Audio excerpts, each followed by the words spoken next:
I'm thinking of getting married and she wants to live here with you, Mom." His words left me stunned. First, my son announcing his intention to marry. A son who had just turned 40 this year and often lamented, even to me, about not having a girlfriend. Second, it was unusual these days for a bride to be enthusiastic about living with her mother-in-law.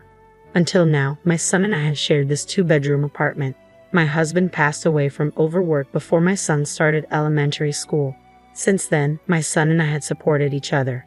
As a young child, he did his best to help me, even cooking dinner while I worked tirelessly day and night. Even after he grew up and started working, he stayed home, always concerned about me. He cared deeply and didn't want me to be alone and lonely. I had mixed feelings about him, and now he had announced his intention to get married. "You don't have to worry about me. Why don't you find a place where you can live as a couple without any interruptions?" I felt a pang of anxiety about living with a daughter-in-law. Before moving to this apartment, I had lived with my husband's parents in their house. It was an incredibly tough experience. My mother-in-law constantly nagged me and my father-in-law piled on chores every day. Within a year of marriage, I collapsed and had days when I couldn't even get out of bed. My mother-in-law would try to force me up to do housework. Terrified, I finally confessed everything to my husband. He was genuinely concerned and decided we needed to leave his parents' house. "What kind of daughter-in-law are you, trying to steal our precious son? You can leave by yourself." My mother-in-law continued her tirade until the very last minute before we moved out. My husband turned his back on his parents and brought me to the apartment where we now live. That's why I couldn't agree to live with my son and his wife. No matter how friendly you try to be, your daughter-in-law is still a stranger. Living together will inevitably lead to frustrations. I knew from my bitter experience with my in-laws how hard it would be to endure such a life. With this in mind, I was hesitant to live with my daughter-in-law. Seeing my reluctance, my son decided to bring his future wife to our home. He wanted me to meet her and see what kind of person she was. "Nice to meet you. I hope we can get along." She was 20 years old, much younger than my son. She was a very quiet girl, nervously keeping her eyes cast down. I couldn't help but wonder how such a young girl had met my son and decided to marry him. I couldn't stop wondering. Seeing my confused expression, my son, with a bashful smile, began to explain how they met. He's an instructor at a driving school, and she was one of his students. Most instructors there are pretty strict, but he was really kind, and before I knew it, I fell for him, she shyly explained. My son turned beet red. At first, I was surprised, but seeing the happiness on my son's face, I felt like crying. Finally, a woman had appeared who could support my son. "You say you want to live with us? Are you really sure? If you need financial help, I can assist. Fortunately, I have some savings. If it can support my son and you and your happiness, I want to help as much as possible." I proposed this sincerely, but she shook her head vigorously. "If you're okay with it, I really want to live together. I want to help out to repay you for all the hard work you've done."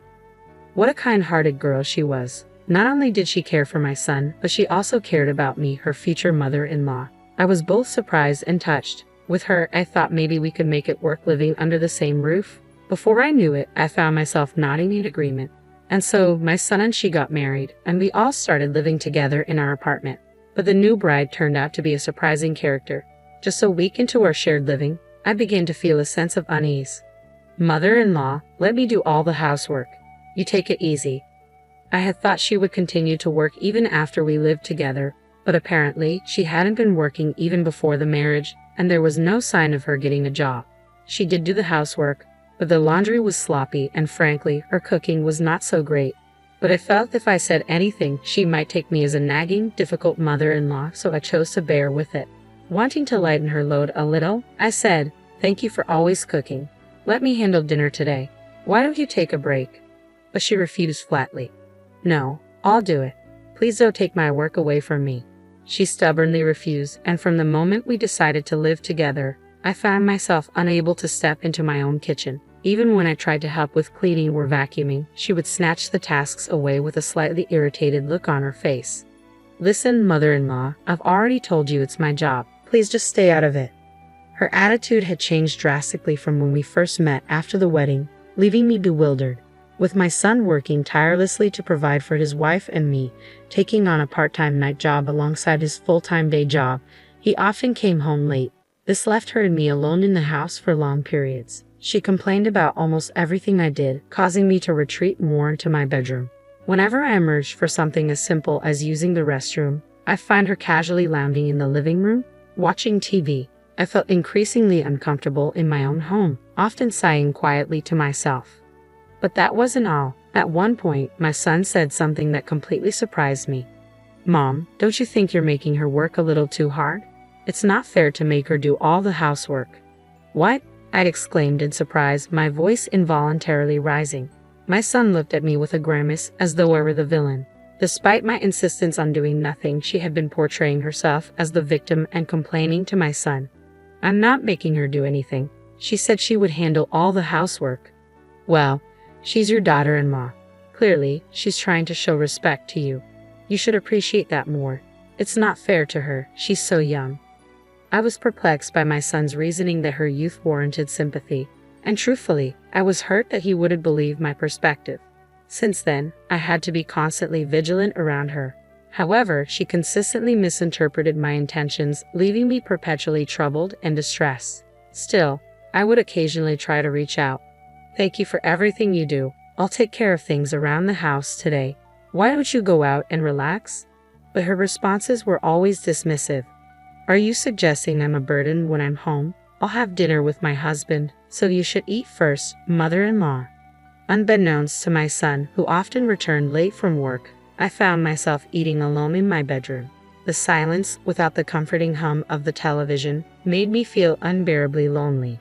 From the living room, I could hear her laughter echoing through the apartment as she enjoyed her TV show. I began to fear that I would always be seen as an intruder in this home. This situation persisted for nearly a year. One day, after finishing my meal in my room as usual, I reluctantly went to the kitchen to wash the dishes. Avoiding the living room, which had been completely redecorated to fit my daughter-in-law's taste, I hurriedly started washing the dishes. Suddenly, I noticed my daughter-in-law lying on the sofa, slowly getting up. "Excuse me, could you stop it already?" Her first words left me speechless. Confused, I turned to face her as she glared at me. "Don't pretend you don't know," she snapped. "Your late husband built this apartment, right? I found out while cleaning your room the other day. You must have significant savings from the rental income. Why are you letting my husband work while you sit around at home?" Indeed, this apartment, where 8 families, including ours, reside, was built by my late husband for our family's future.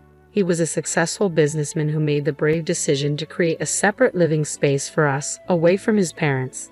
Losing my mother early in life, and with my father happily settled with his second wife, my husband became my sole pillar of support. "Even if something happens to me, I won't let you struggle," he assured me. He constructed this apartment to ensure I could lead a stable life indefinitely. With tenants, it provides a steady income. Yet our son works because he desires independence. Now married, he strives to support his family independently. Unfortunately, it seems his wife misunderstands, blaming me for any struggles he faces because of my presence. The words of my daughter-in-law persisted. Eventually, mothers who can't let go of their children become completely dependent on them financially, right? Frankly, it's annoying. An unemployed person living on a pension like you is holding us back. If you really care about your son, please leave this apartment. I couldn't comprehend what my daughter-in-law was saying at all. After all, wasn't it her idea for us to live together? I couldn't recall ever clinging to my son. If you find it difficult to say, I'll talk to him directly. This apartment and the inheritance from your late husband belong to him, so I'm sure he'll arrange for you to move to a good nursing home. Ignoring my confrontational daughter-in-law for a moment, I finished washing the dishes. Then, there was one thing I needed to clarify. "Listen, you seem to be mistaken about something, but the landlord of this place is not my son." "Ha!" Her voice carried a hint of confusion, prompting me to sigh inwardly as I continued. "Listen carefully. I appreciate you cleaning my room, but did you go through my belongings without permission?" The property deed for the apartment was tucked away in the back of the drawer. My daughter-in-law's shoulders trembled. Regardless of family ties, rifling through someone's possessions is a serious breach of privacy. You're in the wrong for hiding something that rightfully belongs to him. Why do you have it? Well, because I'm the owner. That's a lie. He told me he was the owner. To silence my daughter-in-law, I showed her the apartment deed. Look, my name is on it. It's not his. She was left speechless. At that moment, my son returned home, sensing the tension in the air and looking concerned. His wife, visibly agitated, thrust the apartment deed at him. "Hey, weren't you claiming you're the owner of this apartment? Explain this." Caught off guard by his wife's anger, my son finally looked guilty. He replied, "I'm sorry. I just wanted to impress you a little. I wanted to hear you say, 'Wow.'" It appeared he had told a small lie in hopes of earning praise from his wife. In reality, the apartment would indeed be his once I passed away, so he wasn't entirely wrong. "We've been patient until now, haven't we? Let's transfer ownership to you and find a nursing home for your mother. That way, everyone will be happy, don't you think?" Nursing home. Our son tried to object, but his wife's determination was relentless. "We've struggled through living together when we didn't even want to. Don't we deserve some reward now?" I realized it then. She had never truly wanted to live with me. Perhaps she had tried to flatter me initially, to make a good impression, but in the end, she found me too burdensome. My son appeared torn for a moment, caught between his wife and me, before finally turning to address me. "Mom, I'm sorry. I'll find you a good nursing home, I promise. I won't let you suffer. So could you transfer the ownership of this apartment to me?" It was clear my son had chosen to side with his wife. Well, perhaps it was inevitable. A husband should prioritize his wife. Yet I had endured much over the past year too. I had no intention of quietly accepting a move to a nursing home. "Very well. I'll transfer the ownership of this apartment to you. You can do as you wish, but I will choose my new place myself." With those words, I retreated to my bedroom. On the other side of the door, I could hear my daughter-in-law's triumphant voice. "We did it. Now we'll finally be owners of this apartment." My son's voice echoed her excitement. I felt the foundation of the hard work I had shared with my son crumble like a house of cards, but I couldn't afford to be disheartened. I began to plan my next steps. Several days later, true to my word, I transferred ownership of the apartment to my son and swiftly made arrangements to move out. I kept my new residence a secret. "Mom, thank you so much. I'll make you proud from now on." "Thank you, Mom. We're going to build a happy life together." My son and his wife waved me off cheerfully as I bid them farewell with a forced smile. I settled into a condominium with nursing care services, fulfilling a dream my late husband and I had cherished, a home with views of both mountains and sea. The spacious, serene environment, free from the creaking floors of the old apartment, seemed to bring peace to my soul. Suddenly, my mobile phone rang. It was my son. His voice, filled with anger, reached my ears as I answered. "Mom, what's going on? The apartment has a severe termite infestation. They're saying it needs to be completely rebuilt."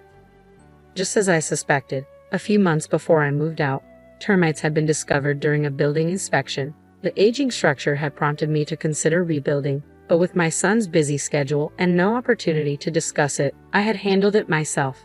I had informed the other tenants ahead of time, and they had agreed to relocate without issue. Despite the mass exodus, my son and daughter-in-law seemed unaware of the urgency of the situation. "The apartment is yours now, isn't it? Whether you rebuild it or demolish it, it's up to you." "What? Both options are incredibly expensive. I can't afford it. Can't you contribute a little?" "Absolutely not. This discussion is closed." Truthfully, I had a substantial sum of money, savings from investing my late husband's inheritance totaling $1 million. Originally intended for my son's future, my feelings had shifted. That's why I could use it openly as a down payment for this condominium. My daughter-in-law interjected on the phone. "Why hasn't your son inherited a single cent from his father's estate? This isn't fair. That's not what we agreed on. Before my husband passed away, he left me a will bequeathing all his property to me. He had been concerned about his parents' greed and their potential influence over our son, his grandson. Thankfully, I had severed all ties with my in-laws after we parted ways. Afterward, my son spent all his savings on demolishing the apartment. His plan was to sell the land once cleared, but it turned out the property was leased from a third party, and per the agreement, it had to be returned after demolition. With his hopes of profiting dashed, the couple found themselves financially destitute. To maintain her preferred lifestyle, my son's wife refused to compromise, leading him to work tirelessly day and night. I changed my phone number to avoid their calls, yet somehow they discovered my address, sending me letters every month. I discarded them unread. I cherished my peaceful, solitary life too much to let anyone disrupt it. Outside my window, the azure sea and lush trees basked in sunlight. Beside my bed, my late husband's portrait smiled at me. You could help him, you know. I'm not so sure about his wife, though. His words felt directed at me, urging me to reconsider. 3.5